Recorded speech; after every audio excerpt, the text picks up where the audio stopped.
I'm gonna make a Kirblog and I'll have myself a time. Friendly comments everywhere. Humble folks without temptation. Gonna talk about South Park because it really helps me unwind. Ample top 10s day or night. People shouting, it's not my favorite. If I didn't pick your South Park episode, then please don't whine. So listen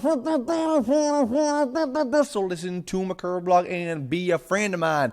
And that's when everybody hit the X button and were like, fuck that. I'm gonna go watch anything else but this. This video, which is my top 10 South Park episodes, as I just decided to, in the last week, do this. I haven't done a top 10 in a very, very long time. This is kind of an interesting sort of throwback to some of the very first Kirblogs that I ever did, almost 2 years ago now. In another week or so, it'll be over 2 years since I started doing these. And in that early time, I did a top 10 list of my favorite N64 games. That was split into two videos, this will probably also be split up into two parts as well for 10 through 6 and 5 through 10 for my top 10 South Park episodes. And also in reference to I've done a couple South Park Kirblogs before, one about the season 17 finale, I believe, and then also the South Park Stick of Truth video game being censored. I did that with Gaijin Goomba a while back. But with the current season kind of airing, and I've been loving the absolute shit out of it, I thought, you know what, this would be fun. I recently watched Doug Walker, Nostalgia Critics, top 10 South Park episodes as well, and got a little bit of inspiration. I felt, you know what, this would be fun.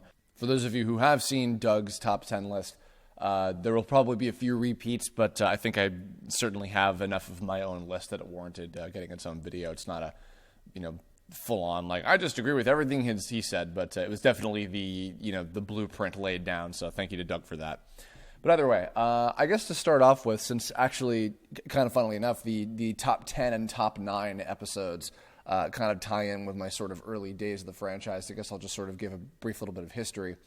So I first saw a clip of the beginning of the first episode at a friend's house in what I guess would have been maybe 1997.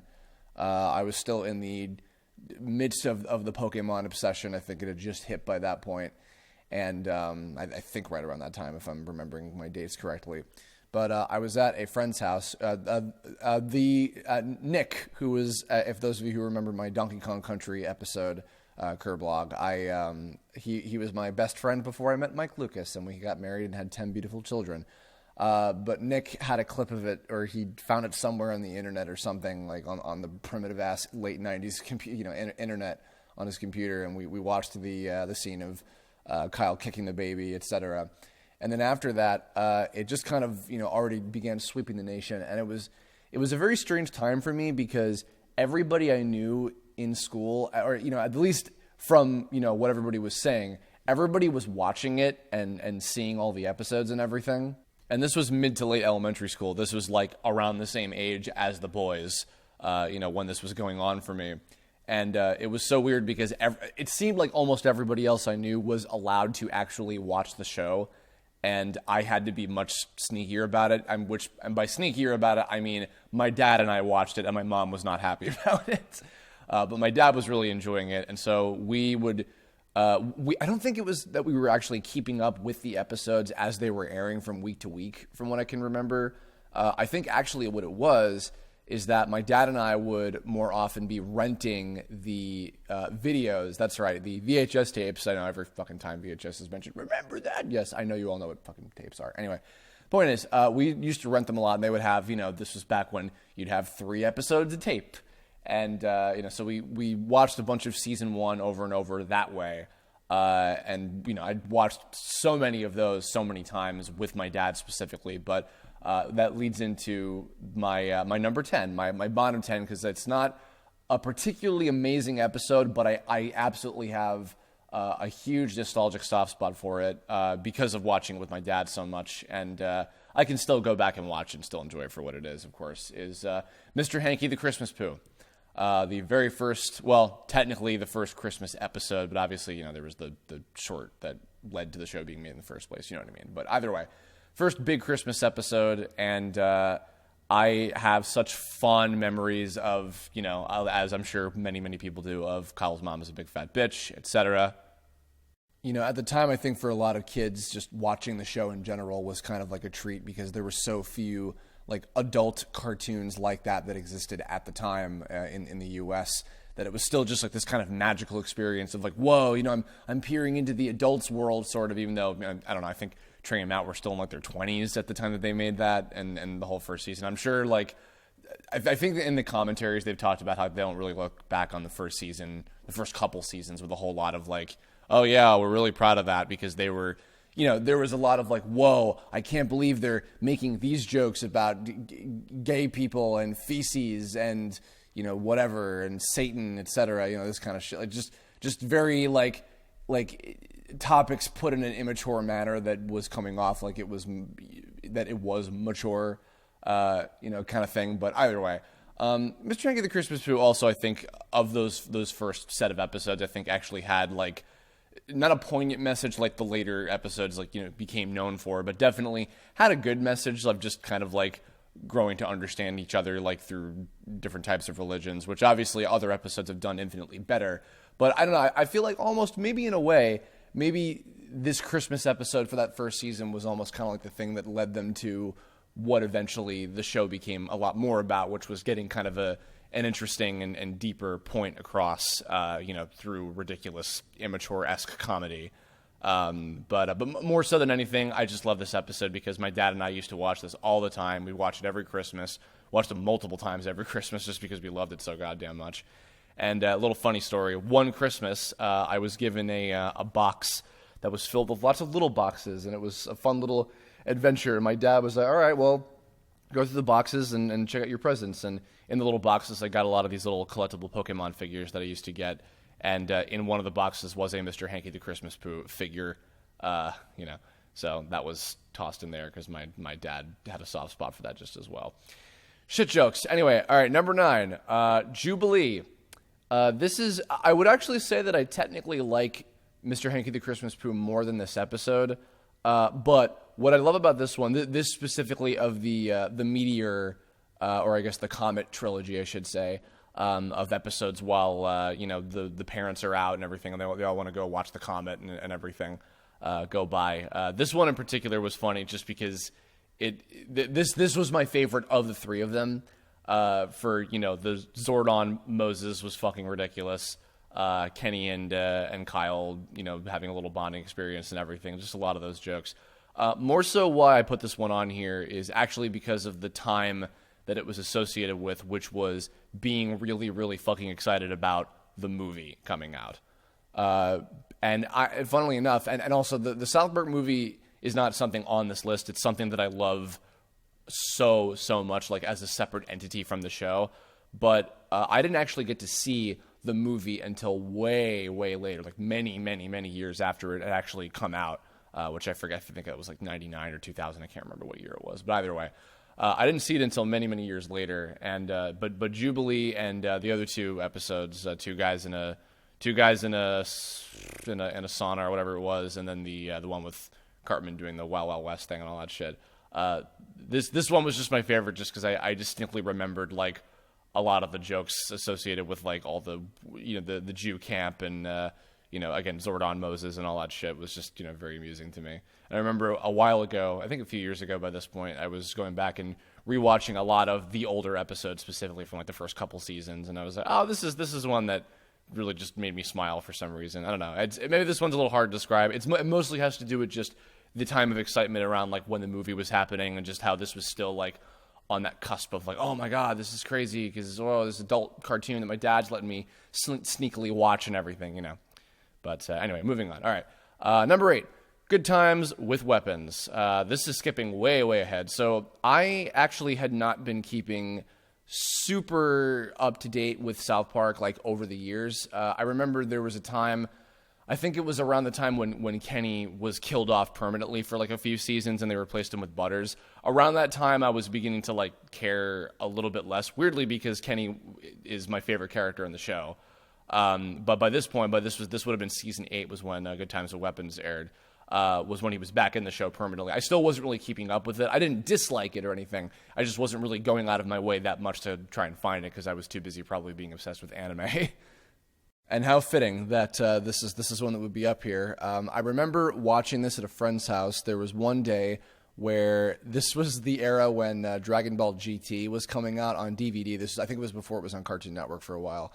But I was collecting the episodes of GT on DVD as they were coming out, and I brought over the Super 17 arc that I had the 2 discs for or whatever, and I was watching with a bunch of my friends at the time. And at this friend's house, he had this episode taped, Good Times with Weapons, and I'd been hearing all about it from everybody in the school. You're like, oh my God, dude, South Park did like an anime episode. It's so freaking funny and so ridiculous. And oh my God, I was like, oh shit. So I believe I was either, oh man, what would this have been? I guess this would have been like middle of high school, I think, maybe. Yeah, it would have been, yeah, maybe like second or third year of high school. I can't quite remember, but either way, it was around that era. So, but yeah, it had been a few years, and as you noticed, like I jumped from a season 3 episode to a season 8 episode, so I had been out of the loop for a long time, and I didn't see a lot of the in between episodes from a lot of the pre double digit seasons, the single digit seasons. I didn't see a lot of the more well known ones until way later. But yeah, Good Times with Weapons. Anyway, getting back on fucking track. Good Times with Weapons is just an all around really funny episode. Like not just because of like the anime stuff and everything, but just it's a solid, funny story. Like, and it's another one of those. And I'm going to talk about some other ones like this too. But it's funny in that it's one of those just like the kids get into like a non-threatening, not that big of a deal in the grand scheme of things adventure that just is made out to be like it's the end of the fucking world, and it's made all out to be all epic.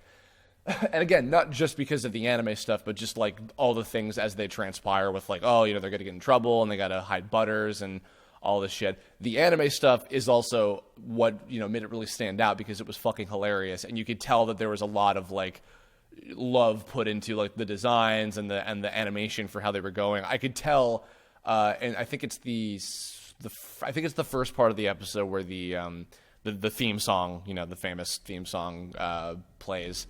Is and you see them like fighting each other. There's just literally like Street Fighter poses, like Street Fighter animations lifted directly of them doing shit. And I loved that.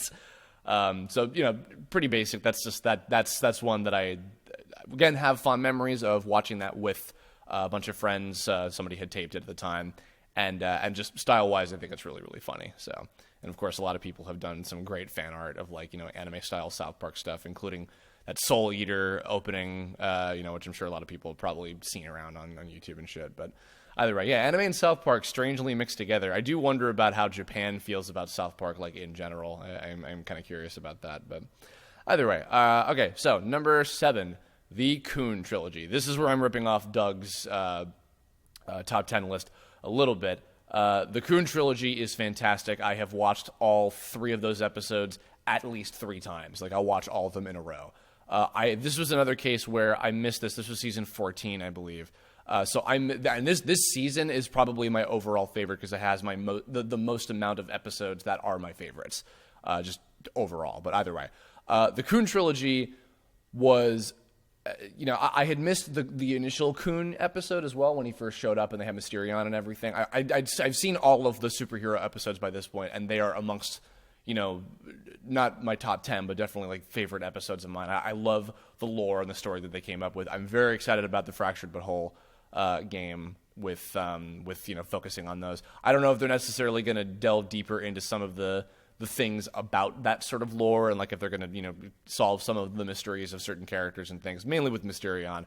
I'm not holding my breath on that because I'm assuming like they're going to treat the game as its own kind of separate thing. But that aside, this was actually a very solid, funny, interesting, kind of cool and epic story with the 3 of them. And the superhero versions of the characters, just, again, kind of like the anime motif of the previous episode that I talked about, just made it really stand out. And I love those kind of alternate versions of everybody. And just, if anything, it's funny, too, because it really does have a lot of qualities to, like, what you'd expect from, like, Marvel characters, like disagreeing with each other, Civil War type of things, and evil forces appearing and interfering, etc. It is like a real comic book plot that just happened to be acted out with South Park characters, and I absolutely fucking love it for that. What made me happy as well was the fact that when I went and listened to a lot of the micro commentaries that Trey and Matt will do on a lot of the DVD releases and everything, is they talked about how they knew a lot more than they were letting on about the overall story of this trilogy, and how they're like excited for, hey, maybe sometime will come in the future where we can revisit this and do something. And of course we had like, the Poor Kid and some other little minor episodes where there'd be references to it. And upon reflection, hey, maybe the Fractured But Whole will dive deeper into this. Maybe it'll be like a good opportunity for them to, do some extra things with that kind of story that they can, mess around with. I don't know. Or maybe even, I don't know, I'd have to double check the dates and everything, but maybe even the last couple episodes that we have in this season will lead into something to do with the superhero story as well. You never know. There is a war coming, and we just want to make sure that we're on the right side of it is all. So anyway, last one for this video will be my number 6, Cartoon Wars Part 1 and Part 2. I did see these episodes, if I'm remembering correctly. I believe that I saw these 2 episodes as they were airing. I think I just happened to catch them at the time, like just through circumstance. Because again, I wasn't following it. I would see one once in a while. But I really like these. Just as a quick little side note, from a kind of dorky reason now, in retrospect, as I found out, Mona Marshall getting to do an impression of Bart Simpson is incredibly amusing to me for personal reasons. But either way. And, obviously Mona's a friend by this point, and that was really amusing, and et cetera. But anyway, the point being, what I love about this episode is, I'll say this, I don't dislike Family Guy. I'm not against the existence of that show. I'm not a massive, Seth MacFarlane hater like a lot of animation folks are. I can veg out and enjoy a Family Guy episode or American Dad or whatever once in a while. I've actually, in recent times, I've also become friends with a person who works on Family Guy. And no, I'm not just saying that just because he is a friend. Even before that, I'm like, I can watch the show and enjoy it for what it is. And interestingly, I don't even fully 100% agree with the point made in this episode about how, we tell a real story and Family Guy never does that. I can recall episodes and specials and things in Family Guy where they tell, an actual story from beginning to end. In fact, I'll even admit, I went out of my way to see the trilogy of episodes, I think it was a trilogy of episodes, where Brian died, and then they eventually brought him back. And I was emotionally invested enough to enjoy it, and I've enjoyed all the Star Wars episodes and all that, So it's a different vibe of a show, and I think that it completely deserves its place in animation history and just in the mainstream media. It's perfectly fine. I don't love it. I don't think it's a masterpiece, but I don't have hatred for it like a lot of other artists do in the animation world. But either way, the point is, this episode was very poignant in like kind of just how the world of, animated sitcoms and adult animated shows like Simpsons, King of the Hill, South Park, Family Guy, etc. And even now, like, Bob's Burgers, Futurama, stuff like that. You know what I mean? It's very funny and kind of like how it made its mark, and like how South Park is kind of its own beast in the midst of that, because it is unlike anything else. There's nothing else quite like South Park that exists. And seeing it kind of like go toe to toe with those other properties, and particularly challenging Family Guy and kind of how that works and everything, it was just really interesting. And it made for also, again, just a very funny, ridiculous, like we're making this a big deal even though it's completely meaningless story of, Cartman is trying to get back in Kyle and prove him wrong and blah blah blah and all this whole shit. It's incredibly fucking amusing. Also, my friend Dan Peck is not, in fact, a manatee. He is a real human being who writes for South Park, and he actually just got to rate some of his own episodes recently, which was very cool. But anyway, that's it. Those are my 10 through 6, and I'm going to leave an annotation on the screen here for you to go check out the second part of this video, which will be my top 5 through 1. I'm going to have it as a separate thing just because it's easier for me to export this on myself. I've been having Zero Incorporated do a lot of the video exporting recently because it's easier for her to do it that way. And in this case, I just decided, I want to give her a break and I can just do this myself. So I'm splitting up into 2 videos. Hope that's okay. Go check out 5 through 1. Maybe you might be surprised at what some of my favorites are, because I've got some interesting in-depth stories about why I picked a lot of the ones that I picked. And in the meantime, screw you guys. I'll see you in the next video. Yeah.